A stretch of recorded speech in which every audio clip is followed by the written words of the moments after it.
ఓం శ్రీకృష్ణ పరబ్రహ్మణే నమః. భగవద్గీత పారాయణానికి స్వాగతం సుస్వాగతం. అందరికీ నమస్కారం అండి. మనం భగవద్గీతలో 4వ అధ్యాయం జ్ఞానయోగంలో 5వ శ్లోకాన్ని తెలుసుకున్నాం.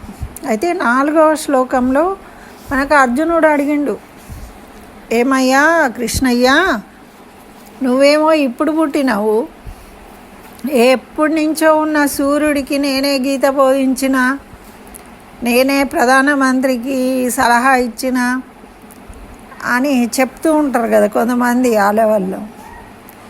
అట్లా నువ్వేంటి సూర్యుడికి నేను బోధించిన అంటున్నావు? ఆయన సనాతనుడు, సూర్య భగవానుడు అంటే కృష్ణుడు భగవద్ అవతారము అని ఈయన తెలుసుకోలేకపోయిండు. ఎందుకు తెలుసుకోలేకపోయిండు అంటే అజ్ఞానం. తనకు అన్నీ అమర్చి పెడుతూ ఉంటే ఆనందంగానే ఉన్నాడు, కానీ తన గొప్ప వల్లనే వస్తున్నాయి ఇవన్నీ, నేను నేర్చుకుంటున్నా అనుకుంటున్నాడు అన్నమాట. అంటే ప్రతి మనిషి మనం కూడా అదే విధంగా ఏదో మనమే పుట్టినాము, మనం కోరుకొని ఇక్కడికి వచ్చినాము, ఇప్పుడు అన్నీ మనమే చేసేసుకుంటున్నాము, అన్నీ మంచిగా అన్నేమో మనం చేసినాము, పాడైపోయినాయి అన్నేమో భగవంతుడు చేసిండు. లేకపోతే ఏమంటాం, నీ వల్లనే ఇట్లా అయింది అంటాం. అక్క చెల్లెళ్ళ మధ్యలో గొడవలు, అన్నదమ్ముల మధ్యలో గొడవలు, తల్లిదండ్రిని నిందిస్తాం. వాడు రాకపోతే నేనే ఫస్ట్ వస్తుంటే అంటాడు ఒకడు. అంటే ఏమన్నట్టు, వాడు శక్తి సామర్థ్యాలతో వాడు పోయిండు అనడానికి మనకు మనసు అంగీకరించదు. ఇప్పుడు పరీక్షలు రాసినప్పుడు ఇప్పుడు మనం రియాలిటీ షోలు చూస్తుంటాం. ఇప్పుడు పాడుతాతయ్య ప్రోగ్రాం ఉందండి. ఆ ప్రోగ్రాంలో అప్పుడు పాటలు పాడినప్పుడు ఆ నిమిషంలో వాళ్ళు ఎలా పాడినరో దాన్ని బట్టే వాళ్ళకి మార్కులు వస్తాయి. అంతేగాని వాళ్ళకి ఆమెకు అసలు ఏ రాగం అంటే తెలియదు, ఏం తెలియదు, ఆమెకు మార్కులు ఎక్కువ ఇచ్చిండ్రు అంటే కుదరదు. మన జీవితంలో ప్రతి నిమిషానికి కూడా జడ్జిమెంట్ జరిగిపోతుంది. ఆ నిమిషంలో నీకు ఏది తగంది అనేది ఆలోచించుకుంటూ నువ్వు పని చేయాలి. ఆ సమయంలో మనము కాన్సన్ట్రేషన్ పెట్టి చేయలేదనుకోండి, మనం నష్టపోతాము. ఇప్పుడు బిజినెస్లో లాస్ వచ్చిందండి అంటారు, అది ఎంతో మంచి నడిచే కంపెనీ సడన్గా లాభాలు పోయినాయి, నష్టంలో పడింది అంటే ఎందుకు పడుతుందండి? అంటే ఆ ఘడియలో నువ్వు తీసుకున్న నిర్ణయం వల్ల ఆ విధంగా జరుగుతుంది. అది ఎలా తీసుకుంటున్నావు అంటే ప్రతి సెకండ్ కూడా మనము అలర్ట్గా ఉండాలి. అదే జ్ఞానం. ఏది మంచిది, ఏది చెడ్డది, ఏది మనకు ఉపయోగపడుతుంది అని మన మెదడు ఉపయోగించుకోవాలి. చెప్తూ ఉంటారండి డాక్టర్సు, మన మెదడు ఎన్నో వేల జీబీల కేబీల ఏమంటారు కంప్యూటర్లోనే అన్ని గణం దాచుకోగలుగుతున్నాము. మన మేధస్సు ఎంత గొప్పదండి, అంత పెద్దది, అంత గొప్పది, ఎన్నో ఆలోచించి మనకు సాల్వ్ చేయగలిగే శక్తి ఉంది. కానీ అవన్నిటినీ మనము మన మెదడుకు అందివ్వక పైన ఏవో చిన్నవి చూసుకొని వాటితోనే మనం సంతృప్తి చెందుతున్నాము. అందువల్ల మన మేధస్సు కూడా మనకు ఉపయోగపడట్లేదు. నీ దగ్గర ఉన్నదాన్నే నువ్వు ఉపయోగించుకోలేకపోతావు. కొంతమంది అండి మనం చూస్తూ ఉంటాం, ఇళ్ళల్లో నీళ్ళు ఉంటాయి, నీళ్ళు లేచిపోయి తాగడానికి కూడా చేత కాదు వాళ్ళకు. ఎవరన్నా అటు ఇటు పోయేటోళ్ళు చూస్తే వాళ్ళు వచ్చినప్పుడు మంచినీళ్ళు తాగుదామని రాగానే మంచినీళ్ళు తెచ్చి అంటారు, భార్య వచ్చింది, ఈయన కూర్చున్నాడు, ఈయనకు దామేస్తే తాగవచ్చు కదా. ఆమె వచ్చేదాకా ఎదురు చూస్తూ ఉంటాడు. ఆమె ఏదో పనిలో ఉండి అప్పుడు వస్తుంది. ఏమే ఇంకా వస్తులేవు, ఎక్కడున్నావు అంటాడు. ఆమె వస్తుంది, రాగానే అప్పుడు నీళ్ళు ఇవ్వని అడుగుతాడు. లేచిపోయి ఆమె నీళ్ళు తెచ్చిస్తుంది, అప్పుడు తాగుతాడు. అంటే ఈయనకి దాహం వేసినప్పుడు లేచి నీళ్లు తాగితే సరిపోతుంది కదండి. ఎవరో వచ్చే వరకు ఏది చూసి అందులో ఎక్కిళ్ళు వస్తాయి. అంటే ఇంత చిన్న విషయంలోనే మనను నియంత్రించుకోలేకపోతున్నాము, చేసుకోలేకపోతున్నాము. ఇంకా పెద్ద పెద్ద పనులు చేయాలి అంటే ఎంత అలర్ట్గా ఉండాలి మనం. అది మనం ఆలోచించేది. ఒక నీళ్ళే కాదండి, ఎన్నో విషయాలు ఉంటాయి ఇట్లాంటివి. అక్కడే ఉంటారు, చూస్తూ ఉంటారు. ఏంటి అన్నం ఒట్టి తినేస్తున్నావు, అడుగుతులేవు, కర్రీ వేయమని అడగాలి కదా, శాకం వెయ్యి అని అడగడానికి ఏమోనే ఇక నువ్వు పనులు ఉన్నావు అని అడగలేదు. ఇట్లాంటివి చాలా సిల్లీగా అనిపిస్తాయి. కానీ ఇదంతా మన జ్ఞానం. అక్కడ కర్రీ ఉంది, వేయడానికి మనిషి ఉంది, కానీ మనం అడగట్లేదు. కొంతమంది బస్సులలో సీట్లు ఉంటాయి, అక్కడ మంచి కూర్చొని ముచ్చట్లు పెడుతూ ఉంటారు, కానీ వీళ్ళు నిలబడి అవస్థ పడుతూ ఉంటారు. కాస్త జరగండి అని రిక్వెస్ట్ చేయొచ్చు, కానీ ఎందుకు వాళ్ళని అడగాలి అంటే అహం. మనం కష్టపడడానికి మన అహమే అడ్డొస్తుంది. మనం కష్టపడుతున్నాం ఎందుకు అంటే మన అహంకారం వల్ల. ప్రతిదాన్ని తెలుసుకొని కొంతమందికి అరే ఇప్పుడు ఏమన్నా జరిగిపోతుందో ఏమో మరి విషయం వాళ్ళకి మనం ఎందుకు ఇప్పుడే ఎప్పుడు అయ్యో వాళ్ళకి నష్టం వస్తుంది కదా చెప్తే పాపం జాగ్రత్త పడతారు మనము అంటే మనం ముందే చెప్పినామనుకో వాళ్ళు మన మీదే అనుమానం పడతారు. ఇవాళ రేపు అది కూడా కథనే ఉన్నది. ఎవరికైనా పుణ్యం చేయకపోతే పాపం చుట్టుకునే పరిస్థితి కూడా ఉన్నది. కాబట్టి అవి వదిలేస్తాం మనం. అంటే మన కాన్ఫిడెన్స్ లేదు, మనం చెప్పేది కరెక్టే చెప్తున్నాము అని. మనము ఇట్లా అనుమానం ఉందండి, ఒకవేళ జాగ్రత్తగా ఉండండి అని చెప్పడం తప్పు కాదు కదా. అది మన కాన్ఫిడెంట్గా ఉండే క్లియర్గా ఉంటే మనం ఇతరులకు చెప్పి వాళ్ళకి ఏదైనా ఇబ్బంది కలిగేది ఉంటే కలగకుండా ఆపచ్చు. కానీ మనం చెప్పం. అంటే ఇతరుల విషయంలో. మన విషయంలో అయితే అరే నేను నిన్న చూసినా నాకు డౌట్ వచ్చింది, ఇక్కడ ఈ విధంగా ఉండే కదా, అప్పుడే అడుగుతా అనుకున్నా కానీ ఏమో మరి ఇక మిమ్మల్ని అడిగితే మీరు ఏమనుకుంటారో అని అడగలేదంటారు ఒక్కొక్కసారి. అంటే ఇది ఇంకా విచిత్రం. తెల్లవారి వాళ్ళకి ఆ సమస్య వచ్చేసరికి అప్పుడు చెప్తారు. దానివల్ల ఏం ప్రయోజనం అండి? మీకు డౌట్ వచ్చినప్పుడు అడగచ్చు కదా, వాళ్ళు చెప్పేస్తారు కదా, వాళ్ళు తెలుసుకుంటారు నిజము అది ఏమైంది ఏంటి అని. అంటే చూడండి మనకి ఏం క్లారిటీ ఉన్నదండి.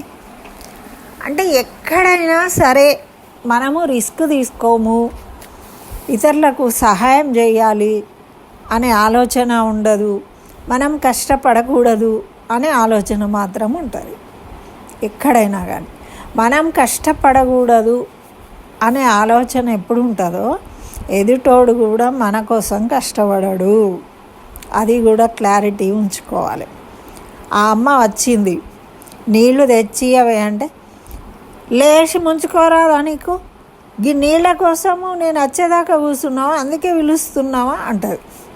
ఆ మాట ఎందుకండి మీరు అనిపించుకోడు, లేచిపోయి నీళ్ళు తెచ్చుకోవచ్చు కదా. అంటే ఆ అమ్మ ప్రేమతో ఇవ్వలే, నీకు నీ మీద విసుక్కుంటూ ఇచ్చింది. ఆ నీళ్లు తాగినప్పుడు ఆ విసుగు అనేది మన శరీరం మొత్తం పాకిపోయింది.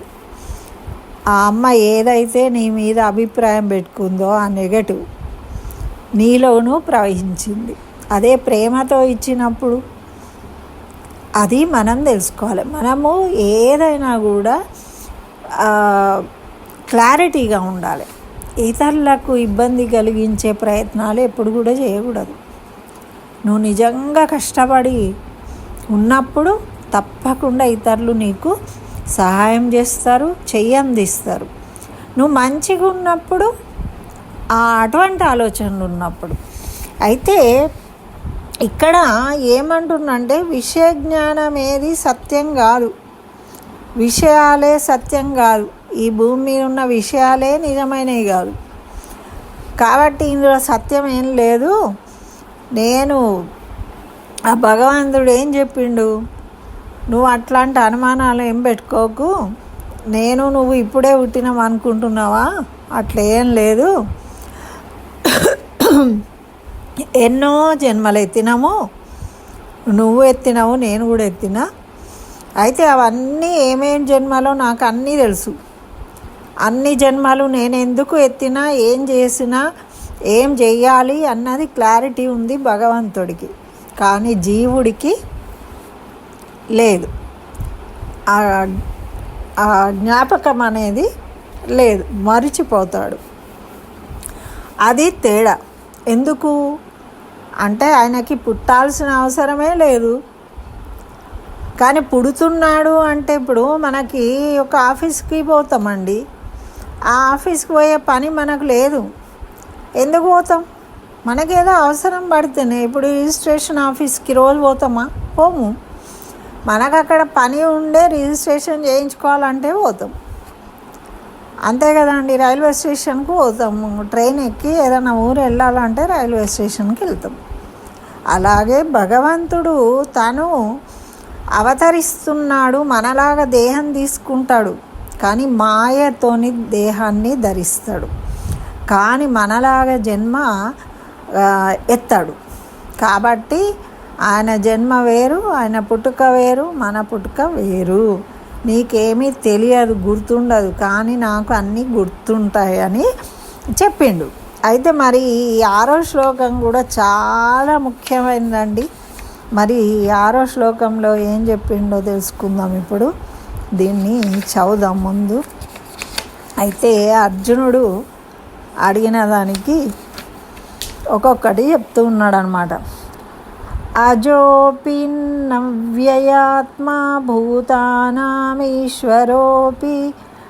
సన్ ప్రకృతిం స్వామధిష్టాయ సంభవామ్యాత్మ మాయయా.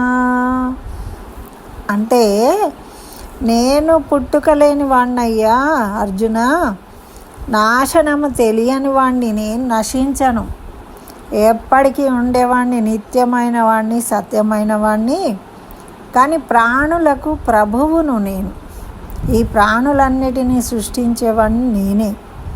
అయినా ప్రకృతిని ఆధీనంలో ఉంచుకుంటా, ఇది మొత్తము నా ఆధీనంలోనే ఉంటుంది, నా మాయాశక్తి చేత అవతరిస్తూ ఉంటాను నేను. అంటే అర్జునుడికి తెలియదు, అయ్యో నేను భగవంతుడిని అని. ఇక్కడ చూడండి ఇంత క్లారిటీగా చెప్పిండు. ఆయన గురించి ఆయన క్లారిటీ ఉంది కాబట్టి నేను పలానా వాడిని, ఇలా ఉంటాను, ఇలా చేస్తానని చెప్పిండు కదా. ఇంకెవరు చెప్పలేదు. మరి ఇంకెవరైనా చెప్పిండ్రా నేను అట్లా ఉంటా ఇట్లా ఉంటా అని? ఎవరు చెప్పాలి, ఒక్క కృష్ణుడే చెప్పిండు అనమాట ఈ విషయాన్ని. నేను భగవంతుడు అని చేసి చూపెట్టిండు కదా. కాబట్టి ఈ విధంగా చెప్తుండు, కర్మ వల్లనే ప్రాణి పుడుతుంది, కర్మ వల్లనే ప్రాణి మరణిస్తుంది.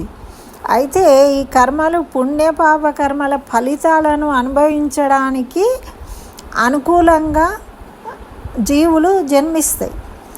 అది ఎటువంటి దేహం తీసుకోవాలి, ఓ చేపలాగా పుట్టన్నా, కుక్కలాగా పుట్టన్నా, ఆవులాగా పుట్టన్నా అనేది వారు చేసిన పాప పుణ్యాలను బట్టి ఉంటుంది.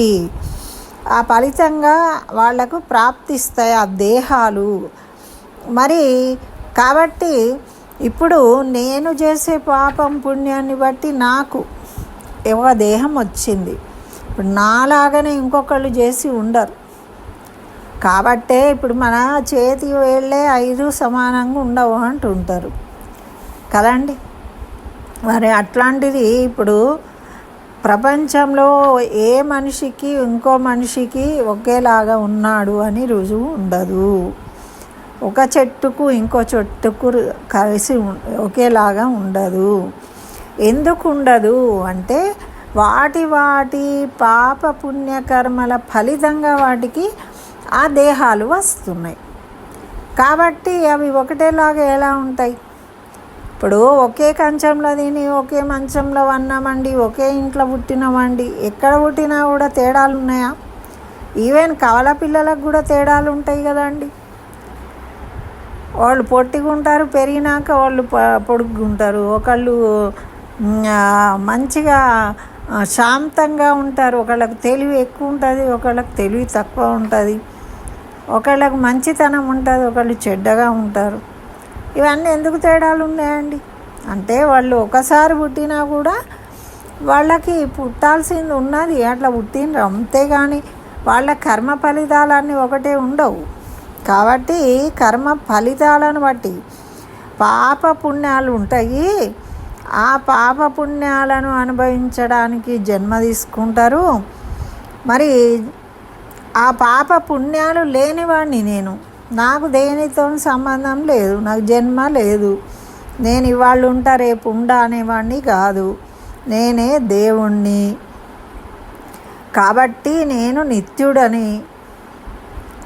మరి నాకు పుట్టుక లేదు, కానీ నా మాయతోని నేను అవసరం ఉన్నప్పుడు అవతరిస్తూ ఉంటాను. దేహాన్ని, నాకు ఇష్టం ఉన్నటువంటి దేహాన్ని తీసుకుంటా. కూర్మావతారం ఎత్తిండు కదండి, మత్స్యావతారం ఎత్తిండు కదా, మరి నరసింహ అవతారం ఎత్తిండు కదా. అవన్నీ మనం ఎత్తగలమా? మనం కూడా నక్కలాగా పుట్టుంటామో, బలిలాగా పుట్టుంటామో ఎప్పుడో ఒకసారి. కానీ మనకు తెలియదు, మనకు గుర్తు లేదు. మానవ జన్మ అనేది అతి గొప్పది అని చెప్తూ ఉంటారు.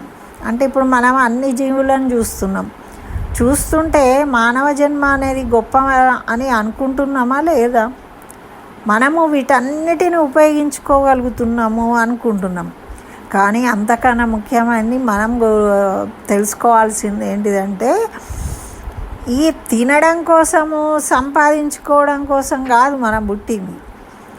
మనకు భగవంతుడు జ్ఞానాన్ని పొందే అవకాశం ఇచ్చాడు. పశువులకి జ్ఞానాన్ని పొందే అవకాశం లేదు.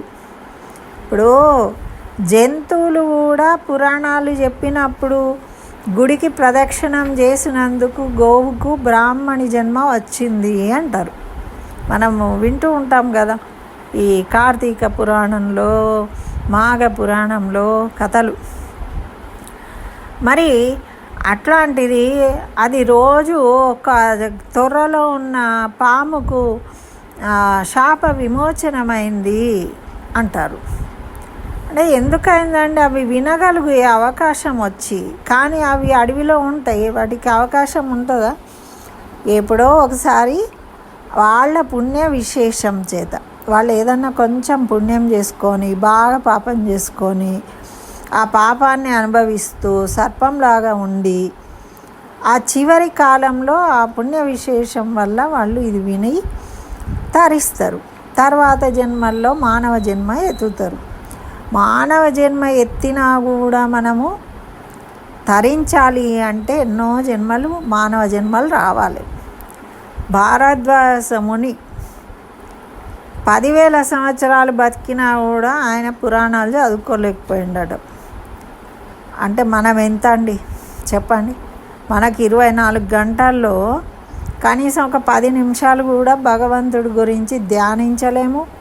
మనకు 10 నిమిషాలు కాదు, ఒక్క నిమిషం కూడా కాన్సన్ట్రేషన్ ఉండదు. ఆ 2 నిమిషాలు దీపం వెలిగించి నమస్కరించుకునే సమయంలోనే మనం కళ్ళు మూసుకుంటే మనకు ఎన్నో ఆలోచనలు వస్తాయి. మనం ఆఫీస్కి పోయేటప్పుడు దేవుడికి దండం పెట్టుకుంటే ఆఫీస్లో పనులు గుర్తొస్తాయి, ఇంట్లో ఉన్నప్పుడు ఇంటి పనులు గుర్తొస్తాయి, ఇట్లా ఏదో ఒకటి గుర్తొస్తుంది. ఆ నిమిషం కూడా మనము భగవంతుడిని మనస్ఫూర్తిగా ధ్యానించలేము. అంటే చూడండి, మనకే మాత్రం నియంత్రణ అనేది లేదు. మరి మనం ఏం సాధిస్తామండి? ఏం సాధించలేము. అందుకే ఏం జరుగుతుంది అంటే, ఎవరెవరో ఏదేదో చెప్తూ ఉంటే అవన్నీ చేసుకుంటూ వెళ్ళిపోతూ ఉంటాము. కానీ మన ఆత్మ అప్పుడప్పుడు మనకు గుర్తొస్తూ ఉంటాయి, మనం ఎందుకు జన్మించాము. అరే మన థాట్ అనేది ఒకటి గుర్తొస్తుంది. అరే మనం ఇది చేయాలి రేపు అని అనిపిస్తుంది. అది అనిపించి నువ్వు దాని గురించి ఆలోచించే అంతలోనే ఎవరో వస్తారు, ముచ్చట పెడతారు, తర్వాత ఆ పని అయిపోతుంది, మళ్ళీ ఇది మర్చిపోతాం, మరుగున పెడతాం. అంటే నువ్వు నీ ఆలోచన వచ్చింది, నీ పని నీకు ముఖ్యమని నువ్వు ఎప్పుడు తెలుసుకుంటావో, ఎప్పుడు దాన్ని ఆచరిస్తావో అదే జ్ఞానం. భగవంతుడు అప్పుడప్పుడు మనకు ప్రశాంతంగా ఉన్నప్పుడు మనకు గుర్తొస్తూ ఉంటాయి కొన్ని. వాటినే భగవత్ సూచన. అది అరే నువ్వు ఇందుకోసం పుట్టినవురా, నువ్వు దీనికోసము ఇది చెయ్యి అని. కానీ మన కళ్ళతోని బయట కనబడే ప్రపంచాన్ని చూసి వీటి గురించి ఈ మాటలు విని బయట మాటలు వింటున్నాం, లోపల ఆత్మ చెప్పేదాన్ని పట్టించుకోవట్లేదన్నమాట. కాబట్టి మనకు గుర్తుండవు. మనం చేసే కర్మలు మనకు అప్పుడు యాదృచ్ఛికంగా అక్కడ ఏవో అవసరం ఉన్నాయి చేస్తున్నామే కానీ మనము ఎందుకు ఈ భూమి మీద జన్మ తీసుకున్నామో ఆ పనులు చేయట్లేదు. మరి భగవంతుడు కేవలం ఆ పని చేయడం కోసమే ఆయన అవతారం తీసుకుంటాడు. భగవంతుడికి మనకు ఆ తేడా. మనం ఎందుకు పుట్టినామో మనకు తెలియదు, మనం ఏం చేయాలో తెలియదు, చెప్పినా పట్టించుకో. కానీ భగవంతుడికి ఒక లక్ష్యం ఉంది. ఆయన నరసింహ అవతారం ఎత్తాలే, ఇప్పుడు ప్రహ్లాదుని రక్షించాలి. ఆయన ఆ లక్ష్యంతోనే అవతారం ఎత్తిండు, ఆయనను సంహరించిండు, ప్రహ్లాదుని రాజుని చేసిండు, ఆశీర్వదించిండు. అది కదా.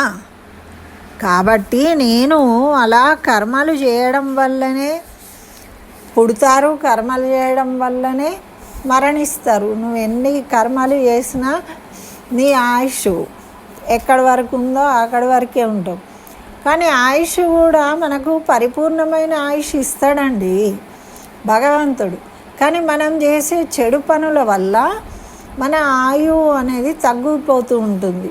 చెప్తూ ఉంటారు కదా పెద్దలు, ఆయు క్షీణం అవుతుంది.